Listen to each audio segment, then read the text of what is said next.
Bismillahirrahmanirrahim. Assalamu alaikum dear and sweet students.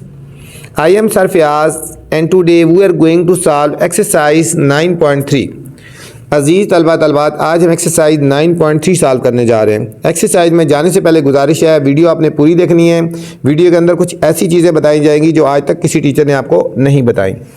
तो चलते हैं क्वेश्चन नंबर 1 की तरफ। In parallelogram A B C D, एक पैरेललोग्राम है ए बी सी और D, find x and y. हमने बच्चों एक्स और वाई की वैल्यू फाइंड करनी है। एक्स और वाई की वैल्यू फाइंड करनी है। बहुत ही सिंपल सा और इजी सा क्वेश्चन है बच्चों, ठीक है। बहुत ही सिंपल और इजी सा क्वेश्चन है। बात हो रही है पैरेललोग्राम की। अब किसकी बात हो रही है? पैरेललोग्राम। पैरेललोग्राम की प्रॉपर्टी क्या है बच्चों? ठीक है, ऑपोजिट साइड्स इक्वल होती हैं। ये आपको समझा रहा हूँ अकॉर्डिंग टू, ये आपको समझाने के लिए। पैरेललोग्राम प्रॉपर्टी, ठीक है। पैरेललोग्राम की प्रॉपर्टी ये है कि ऑपोजिट साइड्स इसकी इक्वल होती है। ये वाली बच्चों साइड जो है, ये वाली साइड ये इसकी इक्वल होगी, ठीक है। ऑपोजिट साइड इक्वल होती है और ये वाली साइड इसकी इक्वल होगी, ठीक है। अब हम लिख सकते हैं, ठीक है, according to property parallelogram opposite sides are equal. तो ए बी साइड किसकी इक्वल होगी? सी डी के। क्यों? कि पैरेललोग्राम है, तो पैरेललोग्राम में ऑपोजिट साइड्स इक्वल होती है। ये वाली साइड इसकी इक्वल है। तो हमारे पास ये क्या गिवन है? साइड्स की वैल्यू 26 सेंटीमीटर। ए बी की वैल्यू है 26 सेंटीमीटर और सी डी की वैल्यू है 3y - 1 हो गया बच्चों। अब -1 को लेफ्ट साइड पे लेके जाएंगे तो 26 + 1 = 3y। 26 + 1 हो गया 27 = 3y। 3 से डिवाइड कर देंगे बच्चों। 27/3 = y। 3 1 जार 3 9 जार, तो y की वैल्यू आ जाएगी 9 सेंटीमीटर। 9 सेंटीमीटर, ठीक है बच्चों। ये वाली साइड इसकी इक्वल है और ये वाली साइड क्या हो जाएगी? इसकी इक्वल होगी। सो हम कह सकते हैं कि ए सी बी इक्वल है बी डी के। क्यों? कि पैरेललोग्राम में ऑपोजिट साइड्स इक्वल होती है। ऑपोजिट साइड इक्वल होती है। ये इसकी इक्वल थी, ये इसकी इक्वल। तो ये हमारे पास होगी 3x = 18। x की वैल्यू फाइंड करनी है तो 3 से हम डिवाइड कर देंगे। 18/3। 3 1 जार 3 6 जार, तो x की वैल्यू आ गई 6 सेंटीमीटर। ये हमारे पास दोनों आंसर आ गए बच्चों। x का भी आंसर आ गया और y का भी आंसर आ गया। बहुत सिंपल सा क्वेश्चन था बच्चों। क्वेश्चन नंबर 2 है स्टूडेंट्स, ये इंपॉर्टेंट है, इसके ऊपर स्टार भी लगा लें बच्चों। A B C D is a rhombus. यहाँ रोम्बस की बात हो रही है with angle D A B = 56 degree. Determine the angle D B C. हमने एंगल डी बी सी हमने फाइंड करना है बच्चों, ठीक है, डी बी सी। चलते हैं सोल्यूशन की तरफ, फिर आपको समझाते हैं कैसे सॉल्व करना है। सबसे पहले हम लिखते हैं कि हमें गिवन क्या है और हमें फाइंड क्या करना है, ठीक है। हमें गिवन क्या है? गिवन है हमें angle D A B = 56 degree और हमने फाइंड करना है बच्चों एंगल डी बी और सी। यहाँ बात हो रही है रोम्बस की, ठीक है। रोम्बस की बात हो रही है। जो रोम्बस होती है ना, इसकी ऑल साइड्स इक्वल होती है बच्चों। इसकी तमाम साइड्स क्या होती हैं रोम्बस की? मैं आपको समझाने के लिए लिख देता हूँ। रोम्बस की क्या होता है, यहाँ लिख देता हूँ। ऑल साइड्स इक्वल होती है, आपको समझाने के लिए बता रहा हूँ, ठीक है। और इसके ऑपोजिट एंगल इक्वल होते हैं और ऑपोजिट जो एंगल्स हैं वो इक्वल होते हैं। ऑल साइड्स इक्वल होती है और ऑपोजिट एंगल जो होते हैं वो इक्वल होते हैं। इसकी शेप कुछ इस तरह की बनती है बच्चों, ठीक है। इसको हमने कुछ इस तरह की शेप, ऑल साइड्स इक्वल होंगी बच्चों। इसकी तमाम साइड्स इक्वल होंगी, इस तरह की शेप है। ये तमाम साइड्स इक्वल है बच्चों। ये तमाम साइड्स, इसको नेम कर दो ए बी सी और डी, ठीक है। इसकी तमाम साइड्स ये इक्वल है, तमाम साइड्स इक्वल हैं और इसकी जो ऑपोजिट एंगल होते हैं वो इक्वल होते हैं। इसके ऑपोजिट एंगल जो होते हैं वो इक्वल होते हैं। एंगल, हमें एक एंगल गिवन है angle D A B. Angle D A B हमें ये वाला एंगल गिवन है 56 डिग्री। ये हमें एंगल गिवन है 56 डिग्री बच्चों। तो ज़ाहिर है इसका ऑपोजिट जो एंगल होगा ना, एंगल डी सी बी, ये भी 56 डिग्री होगा, ठीक है। अब इसमें हमने फाइंड क्या करना है? इसमें हमने फाइंड करना है angle D B C, angle D, ये वाला डी बी और सी, ये वाला एंगल फाइंड करना है। एंगल डी बी और सी, ये वाला एंगल हमने फाइंड करना है बच्चों। ये वाला एंगल डी बी और सी हमने फाइंड करना है। ये वाला एंगल हमने फाइंड करना है। एंगल डी बी सी हमने फाइंड करना है। ठीक है, अब देखो हम कह सकते हैं, ठीक है, अकॉर्डिंग टू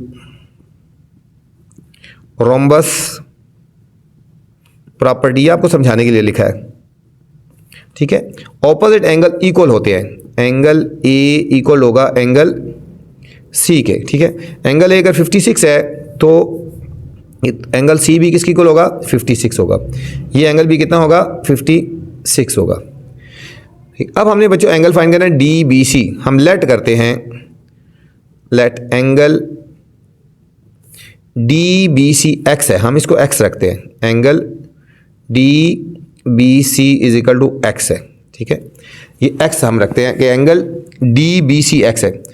अब देखो रोम्बस की बच्चों ऑल साइड्स इक्वल होती है ना, ये वाली साइड्स, ये वाली साइड, ये साइड इक्वल है। अगर बच्चों ये साइड और ये साइड्स इक्वल होंगे तो इनके ऑपोजिट एंगल भी इक्वल होंगे। अगर ये हमने इसको एक्स रखा है ना, तो ये वाला एंगल भी किसकी इक्वल होगा? एक्स की इक्वल होगा, क्योंकि इसकी साइड्स इक्वल है ना। ये वाली side B C equal to C D, हम यहाँ लिख सकते हैं कि B C equal to C D है ना। ठीक है, तो दोनों एक्स की इक्वल होंगे। अगर ये एक्स है तो ये भी एक्स होगा। ठीक है, B C equal to C D है ना, तो हम कह सकते हैं एंगल बी, एंगल इसको कर देंगे एंगल इस तरह कर, एंगल सी बी डी के, ये वाला angle C B D equal होगा एंगल सी डी बी।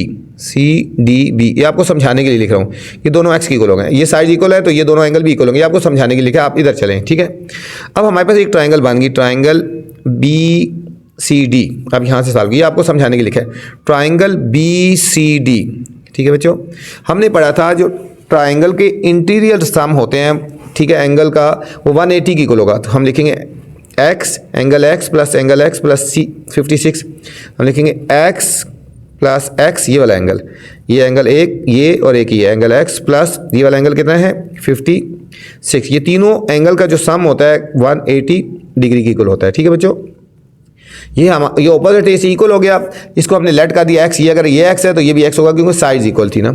ये 2x is equal to 180 degree minus 56 degree minus 56, इन दोनों को हमने बच्चों सब्ट्रैक्ट कर देना है।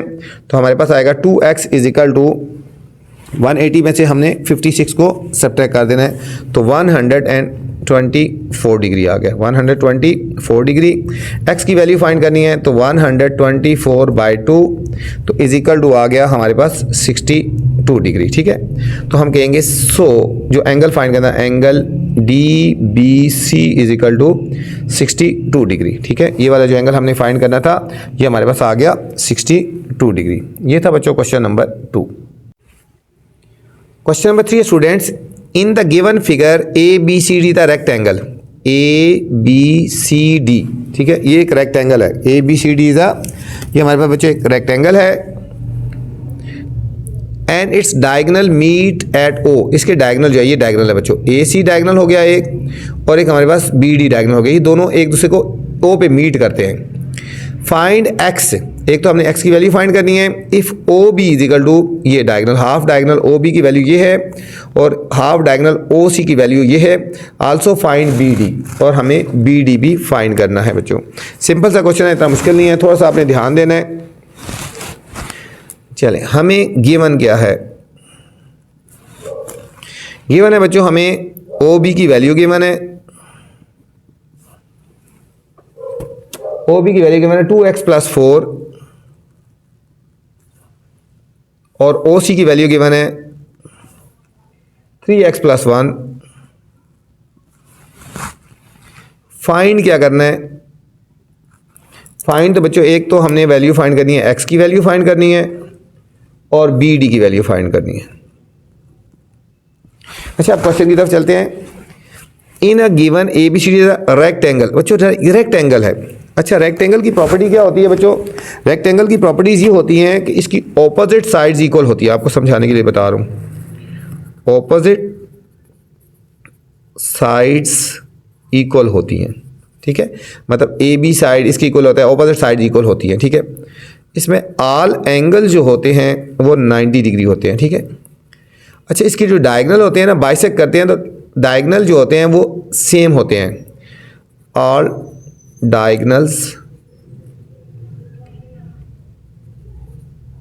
आर सेम इन लेंथ होते हैं, ठीक है, सेम इन लेंथ होंगे, ठीक है। मतलब जिस तरह लेंथ ऑफ डायगोनल ए सी की लेंथ इक्वल होगा बी डी की लेंथ, ठीक है, ये पूरे लेंथ। अब इसी तरह हमारे पास ओ बी इक्वल होगा ओ डी के, ओ सी इक्वल होगा ओ ए के, मतलब ये वाली लेंथ भी एक दूसरे के इक्वल है, ये तमाम साइड्स इक्वल हैं, ये तमाम साइड्स इक्वल हैं, ठीक है। अब हमने फाइंड क्या करना है, यहाँ लिखेंगे अकॉर्डिंग टू, ये आपको समझाने के बता रहा हूँ, according to property of rectangle, ठीक है, ठीक है। इसकी जो डायगोनल की लेंथ है ना, मैं आपको समझाने के बता रहा हूँ कि ओ बी हमारे पास बच्चों ओ बी इक्वल होगा ओ डी के, इसी तरह ओ सी इक्वल होगा ओ ए के, तमाम के तमाम डायगोनल जो हैं वो इक्वल होंगे, तमाम के तमाम जो डायगोनल हैं बच्चों ये इक्वल हैं, ठीक है, ये ठीक है, क्योंकि रेक्टेंगल है ना, इसके तमाम के तमाम डायगोनल इक्वल होंगे। अब हम लेते हैं, अब हमने फाइंड ओ बी और ओ सी की वैल्यू गिवन है, तो हम लिखेंगे ओ बी इक्वल है ओ सी, हम लिख सकते हैं कि ओ बी और ओ सी इक्वल है, ठीक है, क्योंकि इसकी प्रॉपर्टी है ना कि तमाम डायगोनल जो है वो इक्वल होते हैं, चाहे हाफ हों या फुल हों, ठीक है। अब ओ बी डायगोनल ओ सी डायगोनल इक्वल हो, क्योंकि इनकी वैल्यूज़ गिवन थी ना, ओ बी की वैल्यू है 2x + 4 और ओ सी डायगोनल की वैल्यू है 3x + 1। अब x की वैल्यू उधर ले जाओ और दूसरी वैल्यू इधर 4 - 1, 3x - 2x, 4 - 1 हो गया हमारे पास बच्चों 3, और 2x में से x गया, x आ गया, x की वैल्यू हमारे पास आ गई 3, एक हमारे पास आंसर आ गया x = 3, ये हमारे पास x की वैल्यू आ गई, ठीक है। और अब हमने निकालना है बी डी, ये बच्चों बी डी है हमारे पास, जो बी डी है ना ये फुल डायगोनल है, बी डी इसका डबल है, देखो बी डी जो है ना इसका डबल है, 2OB के इक्वल है, 2OB, ये OB की जो लेंथ है ना इसको डबल कर दो, क्योंकि ये इसका हाफ है ना, OB हाफ है ना, तो BD की वैल्यू 2OB की इक्वल है, मतलब OB और OB डबल कर दो, 2 × OB की वैल्यू कितनी है, OB की वैल्यू 2x + 4, 2x + 4, इसको हम मल्टीप्लाई कर देंगे, 2 × 2 = 4x + 8, यहाँ पे putting value of x, putting value of x 4 और x की वैल्यू हमारे पास बच्चों 3,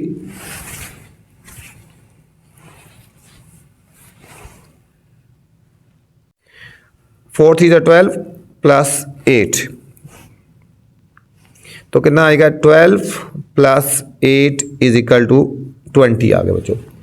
तो हमारे पास जो इसकी आ गई डायगोनल की लेंथ आ गई, बी डी की जो लेंथ आ गई वो 20 आ गई बच्चों। यूनिट नहीं लिखी थी इसलिए हमने भी इसके साथ यूनिट नहीं लिखी बच्चों। ये हमारे पास क्वेश्चन नंबर 3 था। Question number 4 students, 2 adjacent angles of parallelogram, और एक एंगल ये है 3x - 5 और एक एंगल बच्चों ये है 3x + 11। Find the angles of the parallelogram, parallelogram के तमाम एंगल्स फाइंड करने हैं बच्चों। ये भी इंपॉर्टेंट क्वेश्चन है, इसके ऊपर आप स्टार लगा लें बच्चों, ठीक है। तो चलते हैं सॉल्यूशन की तरफ। अच्छा, क्वेश्चन की बात हो रही है 2 एडजेसेंट एंगल्स ऑफ पैरेललोग्राम, ठीक है, पैरेललोग्राम की बात हो रही है और 2 एडजेसेंट एंगल की बात हो रही है, ठीक है।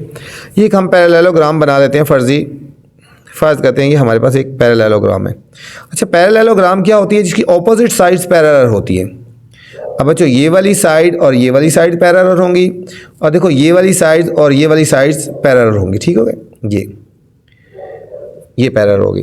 अच्छा, एडजेसेंट एंगल की बात कौन सी होती है, एडजेसेंट एंगल कौन से होते हैं बच्चों, साथ वाले एंगल, हम उर्दू में लिख लेते हैं साथ वाले एंगल, ठीक है, बिल्कुल जो साथ होते हैं। देखो जिस तरह ये वाला एंगल और ये वाला एंगल एडजेसेंट हो गए, ये दोनों एंगल एडजेसेंट हो गए, या फिर ये वाला एंगल और ये वाला एंगल जो दो साथ होते हैं एडजेसेंट हो गए। अब या फिर ये वाला एंगल और ये वाला एंगल, अब इन दोनों को भी एडजेसेंट कह सकते हैं, इन दोनों को भी एडजेसेंट कह सकते हैं, इन दोनों को भी कह सकते हैं, इन दोनों को भी कह सकते हैं। जो दो साथ साथ वाले एंगल होते हैं वो एडजेसेंट एंगल हो गए। फर्ज करते हैं ए बी, ठीक है, सी और डी, ए बी सी और डी। फर्ज करते हैं हम ये कहते हैं कि एंगल ए जो है ना हमारे पास है 3x - 5 है, ठीक है, 3x - 5।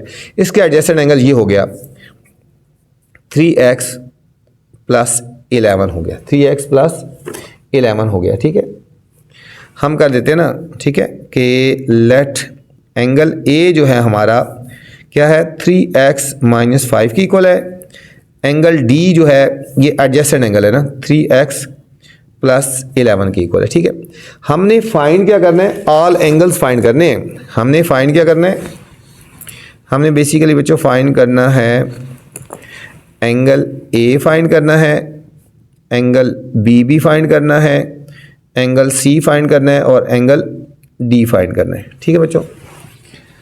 अच्छा, एडजेसेंट एंगल की बात हो रही है, एडजेसेंट एंगल, ठीक है। एडजेसेंट एंगल की प्रॉपर्टी ये होती है बच्चों कि दो जो एडजेसेंट एंगल होते हैं वो इक्वल टू 180 के इक्वल होते हैं, ठीक है। ये मैं आप प्रॉपर्टी जो लिखवा रहा हूँ ये आपके लिए है, sum of two adjacent angle is equal to 180 degree, ठीक है। ये प्रॉपर्टी है, ये आपको समझाने के लिए है, ठीक है। आपको पता होगा ये 180 डिग्री क्यों है। कोई सी दो एडजेसेंट एंगल जो होते हैं, जिस तरह ये दोनों एडजेसेंट एंगल है ना, इन दोनों को अगर प्लस करेंगे तो 180 की इक्वल आएगा। देखो 3x - 5 प्लस एक ये एंगल और प्लस 3x + 11 तो किसकी इक्वल होगा 180 डिग्री की इक्वल होगा, ठीक है। दोनों एंगल, एक एंगल ये था और एक एंगल ये था बच्चों, ये दोनों किसकी इक्वल है 180 की इक्वल है। क्यों 180 की इक्वल है, क्योंकि एडजेसेंट एंगल का जो सम होता है वो 180 की इक्वल होता है। आप इनको ऐड करो लाइक टर्म्स है 3x और 3x, इनको अरेंज कर लो 3x + 3x is equal to 180, इनको दूसरी साइड पे लेके +5 और ये 11 हो जाएगा -11 हो गया। 6x इज इक्वल टू 180 और 5 185 में से बच्चों 11 को सब्ट्रैक्ट कर लेते हैं, 174 आ गया 174। अब हम डिवाइड कर देते हैं x को, x की वैल्यू निकाल 6 से डिवाइड कर देंगे 174 डिवाइडेड बाई 6, 174 को 6 से डिवाइड कर दें, 6 2 = 12, 6 9 = 54।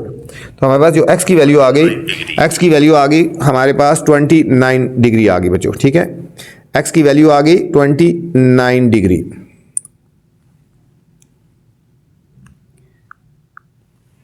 यहां पे लिखेंगे x is equal to 29 degree आ गया। अब x की वैल्यू आ गई बच्चों।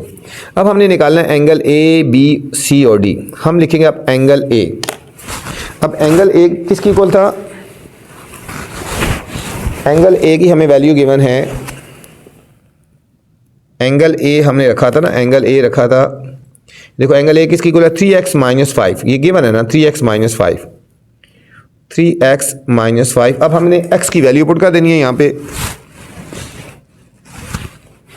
ये हो जाएगा angle A is equal to 3x की वैल्यू कितनी आई है 29 degree -5, angle A is equal 29 को हम 3 से मल्टीप्लाई कर देते हैं 87 - 5, तो एंगल ए आ जाएगा 82 डिग्री आ गया बच्चों। एंगल ए कितना आ गया, angle A is equal to 82 degree आ गया। अब हम एंगल डी निकाल लेते हैं। एंगल डी किसकी इक्वल है, एंगल डी की वैल्यू गिवन है 3x + 11, 3x + 11। यहाँ पे भी हम x की वैल्यू पुट कर देते हैं, x की वैल्यू है 29 + 11, तो ये क्या हो जाएगा 87 + 11 98 डिग्री। एंगल डी आ गया 98 डिग्री बच्चों। क्योंकि पैरेललोग्राम है ना, in parallelogram opposite angle are equal, in parallelogram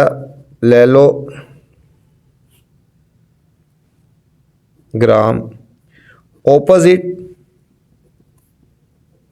angles are equal, ठीक है। So angle A equal to angle C, so angle A equal होगा एंगल सी के, ठीक है।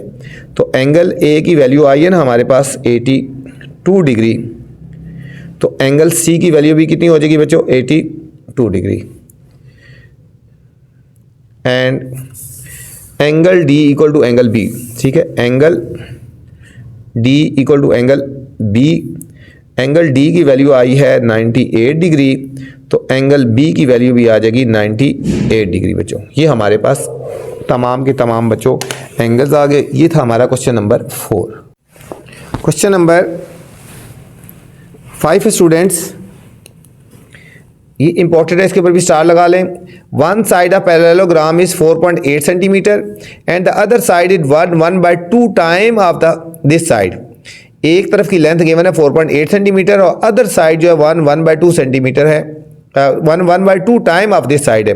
Find the perimeter of parallelogram. तो हमने पैरेललोग्राम का पेरीमीटर हमने फाइंड करना है बच्चों।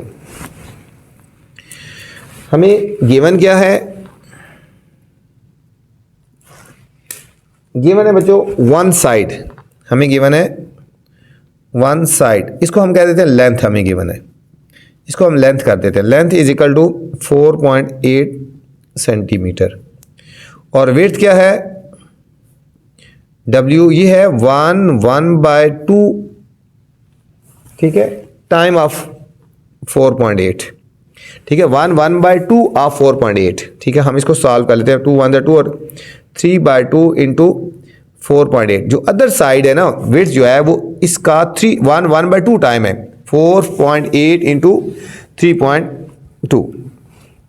इसको कटिंग कर लेंगे, 2 1 2 2 2 और 2 4 2.4 को हम 3 से मल्टीप्लाई कर देते हैं, 3 4 12, 3 2 6 1 7.2 आ गया बच्चों। ये 7.2 सेंटीमीटर आ गया। वन साइड होगी 4.8, तो उसको लेंथ कर दिया, अदर साइड कर दो, ठीक है, अदर साइड या width is equal to 1/2 of 4.8, ठीक है। 4.8 का 1/2 है, ठीक है, इसका इतना टाइम है, तो इसको इससे मल्टीप्लाई कर दिया, ये 7.2 आ गया, मतलब लेंथ भी आ गई, विड्थ भी आ गई। तो हमने इसमें फाइंड करना है पेरीमीटर ऑफ पैरेललोग्राम, ठीक है, पेरीमीटर ऑफ पैरेललोग्राम, ठीक है। जो पैरेललोग्राम जो होती है ना, देखो ना, ये पैरेललोग्राम है, ठीक है, इसकी ऑल ऑपोजिट साइड्स इक्वल होती हैं, ठीक है, ऑपोजिट साइड इक्वल होती है। अगर ये वाली हमारी लेंथ 7.2 सेंटीमीटर आई है तो ये भी 7.2 सेंटीमीटर आएगी। अगर ये हमारे पास 4.8 सेंटीमीटर है तो ये हमारे पास 4.8 सेंटीमीटर है, ठीक है। तो इसका पेरीमीटर फाइंड करने के लिए हम इसकी ऑल साइड्स को ऐड कर देंगे, तमाम साइड्स को हम ऐड कर देंगे ना, तो हमारे पास बच्चों इसका पेरीमीटर आ जाएगा, ठीक है। तो हम यहाँ लिखेंगे perimeter of parallelogram, perimeter of parallelogram is equal to, इन सारों को प्लस कर देंगे, 4.8 centimetre plus 7.2 centimetre plus 4.8 centimetre और प्लस 7.2 सेंटीमीटर। इन सारों को बच्चों हमने प्लस कर देना है, तो हमारे पास फाइनल आंसर आ जाएगा इसका 24 सेंटीमीटर, 24 सेंटीमीटर। ये था बच्चों क्वेश्चन नंबर 5। इस वीडियो में बच्चों मैंने 9.3 का क्वेश्चन नंबर 1 से लेकर क्वेश्चन नंबर 5 तक बनाए हैं, और अगर आपने नेक्स्ट क्वेश्चन देख रहे हैं तो मेरी नेक्स्ट वाली वीडियो देख सकते हैं बच्चों। अब बच्चों आपका फ़र्ज़ है कि आप वीडियो को लाइक करें, सब्सक्राइब करें और दोस्तों के साथ शेयर भी करें, ठीक है, ताकि मैं आपके लिए अच्छी अच्छी वीडियो बनाता रहूँ। वीडियो के बाद कमेंट्स लाजमी किया करें बच्चों कि आपको मेरी वीडियो कैसी लगी। अपना ख्याल रखना बच्चों, अल्लाह हाफिज़।